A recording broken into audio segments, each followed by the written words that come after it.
Pas banget nih, bagi kalian yang lagi bangun website untuk klien atau lagi branding usaha kalian, ada perubahan sedikit lebih baik dikarenakan kita belum sempat. Di sini aku merekomendasikan salah satu plugin yang ternama. Tapi gimana kalau misalnya kita mau memperluas pasar nih?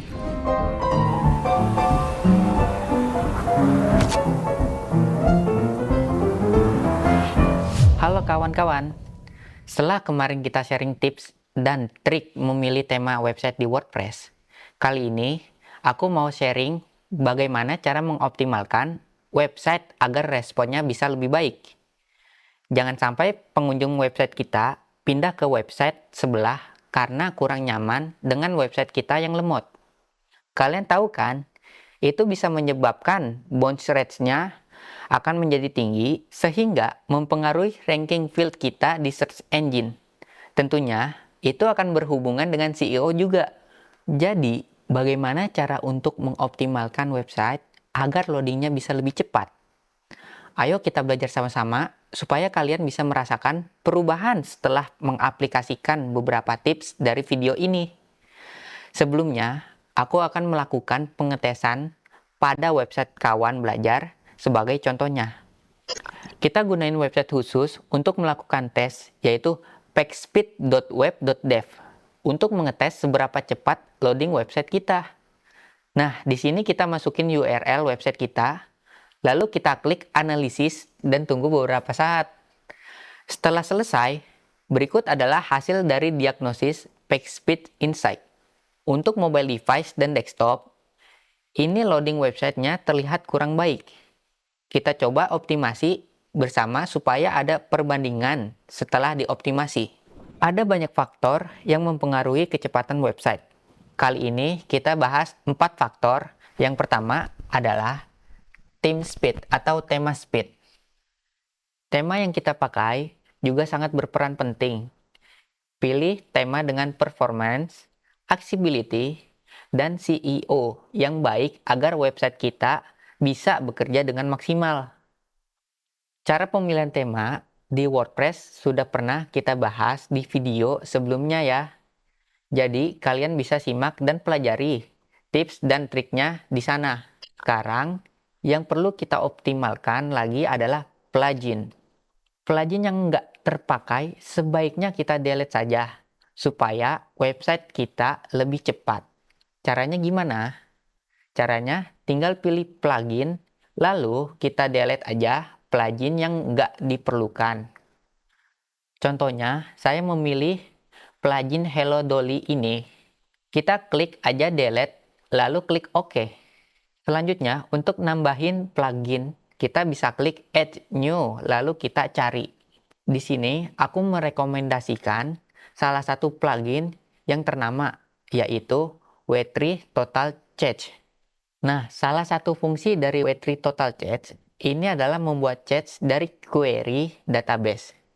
Jadi, bisa mengurangi waktu yang diperlukan untuk mengambil data dari database sehingga loadingnya lebih kencang.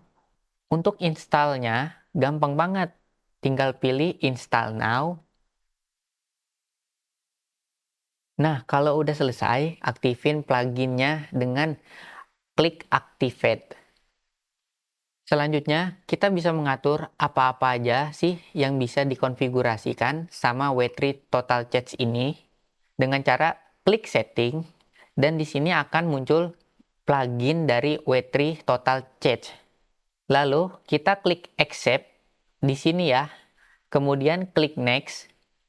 Nah, di sini kita tes cachingnya. Kalau sudah, selanjutnya kita skip. Untuk settingan yang lebih advance di W3 Total Change, caranya kita general setting. Di sini kita enable package change dengan pilih yang disk basicnya ya. Lalu modify-nya kita enable. Nah, kalau sudah bisa kita save. Untuk tanda ini artinya pluginnya sudah dikonfigurasi dengan lebih advance.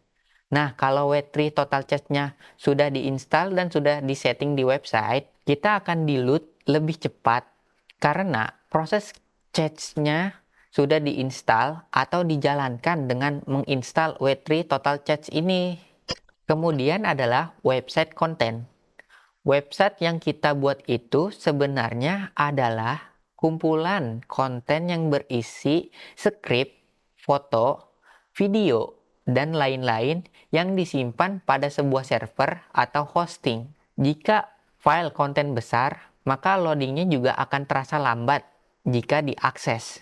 Contoh case-nya adalah, biasanya klien akan memberikan bahan yang mereka foto sendiri atau download dari web penyedia gambar kayak FreePic atau Envato dengan file gede lebih dari 2 MB. Kemudian langsung diupload. Tentu ini bisa mengakibatkan loading website kita menjadi berat yang sebaiknya dikompres terlebih dahulu. Caranya, kita sesuaikan ukuran filenya. Kalian bisa gunakan Photoshop atau aplikasi foto editor. Untuk aplikasi foto editor di website, kalian bisa menggunakan Canva, PixArt, dan website editor lainnya. Saat ini, aku menggunakan Photoshop, kemudian pilih File, Open, lalu cari Image. Di bagian Image Size, kalian bisa ubah ukuran atau resolusinya. Di sini, aku pilih format JPEG. Kalau kalian bisa save ke format WebP, itu lebih baik. Itu adalah format baru khusus untuk mendukung foto di website. Tapi JPEG juga tidak masalah. Aku save ke ukuran medium biar lebih kecil lagi.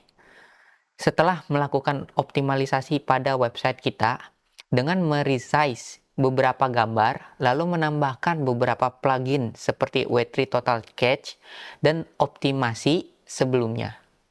Di sini, saya akan melakukan tes kembali kepada website kita. Ya, berikut hasil setelah dilakukan optimalisasi.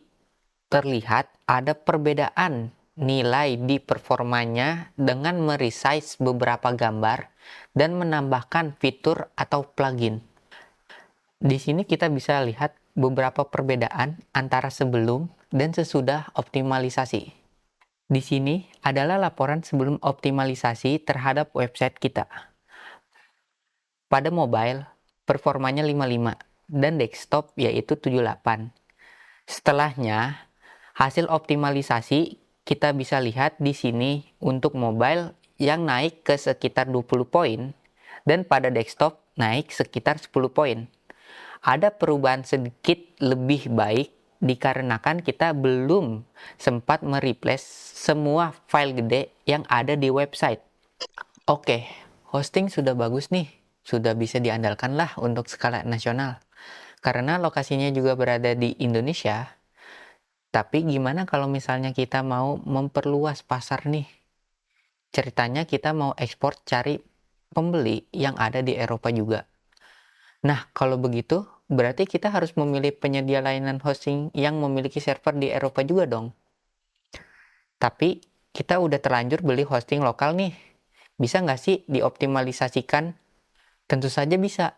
Dengan mengaktifkan fitur CDN di website, kita dapat mengoptimalkan proses delivery konten ke seluruh pengguna yang ada di dunia dengan cepat. Untuk pemilihan CDN yang tepat dan cara mengaplikasikannya akan kita bahas di video berikutnya. Jadi, kalian bisa follow dan subscribe akun kita karena akan banyak pembahasan seperti ini di konten-konten berikutnya. Kalau tujuan marketplace-nya hanya berfokus di Indonesia, tentu mereka menggunakan hosting lokal yang memiliki server di Indonesia. Nah, untuk hosting di Indonesia, saya merekomendasikan hosting dari CloudKillat ya.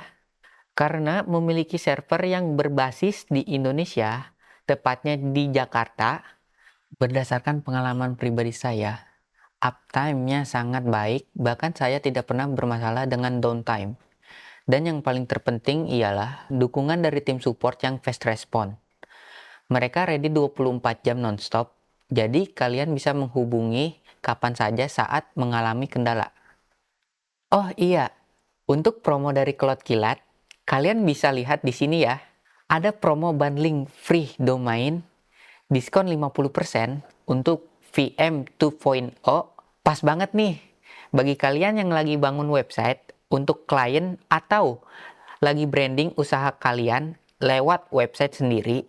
Jadi bisa hemat dan lebih menguntungkan. Sampai di sini kalian sudah pada tahu lah ya, faktor-faktor apa saja yang harus kalian perhatikan untuk memaksimalkan kinerja website kalian. Banyak keuntungan yang didapat dengan website yang selalu dioptimalkan. Mulai dari peringkat yang bagus di mesin pencari, trafik pengunjung yang sering, dan mudah diakses dari mana saja. Oke, semoga hasil belajar kita kali ini bisa bermanfaat, dan bagi kalian yang ada pertanyaan atau usulan untuk video berikutnya, tulis di kolom komentar ya. Jangan lupa follow dan subscribe channel kita. Semoga bermanfaat dan selamat belajar.